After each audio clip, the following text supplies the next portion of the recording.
ঢাকার বংশালে ভূমিকম্পে রেলিং পড়ে নিহত বাবা ছেলের লাশ লক্ষ্মীপুরের গ্রামের বাড়িতে দাফন করা হয়েছে। শনিবার সকালে বশিকপুর ইউনিয়নের ৩ নম্বর ওয়ার্ডে একই জানাজা শেষে তাদের পারিবারিক কবরস্থানে পাশাপাশি দাফন করা হয়। নিহত আব্দুর রহিম সদরঘাটে কাপড়ের ব্যবসা করতেন।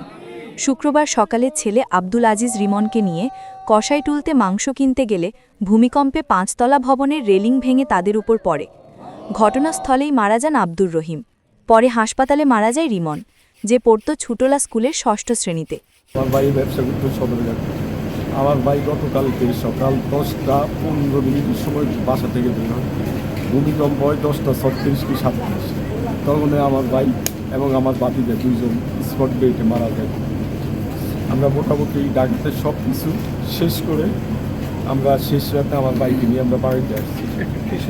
আমার ভাই ৩ নম্বর ছেলেটা সৈয়দুল্লাহ উচ্চ বিদ্যালয়তে পড়ালেখা করতো ক্লাস 6-এ। সবসময় বাড়িতে আসলে প্রথমে আমাদের সাথে দেখা করতো, ওলামায়ে কেরামের সাথে সুসম্পর্ক ছিল, ভালো মহব্বত ছিল। থেকে ফিরোজ ভাই আমাকে ফোন দিয়েছে, আমার ভাই আর নাই। আমি ওই থেকে ভেঙে পড়েছি, নামাজ পড়াইতে পারতেছি না। আমি নিজেই আমার এই ভাইকে কোরআন তেলাওয়াত করাইছি। আমার আম্মা আব্বা আমাদের অনেক ছোট ওনারা। আল্লাহ রাব্বুল আলামিনের হুকুম হয়েছে, আল্লাহ পাক ওনাদেরকে নিয়ে গেছেন। আল্লাহ পাক যেন ওনাদেরকে জান্নাতুল ফেরদাউসের মাকাম স্থান দান করেন। সকলে পড়ে আমিন। হঠাৎ দুইজনকে হারিয়ে শোকে স্তব্ধ পরিবারের সদস্যরা।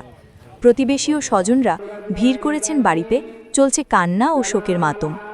একই ঘটনায় বাবা ছেলের মৃত্যু এলাকা জুড়ে গভীর শোকের সৃষ্টি করেছে।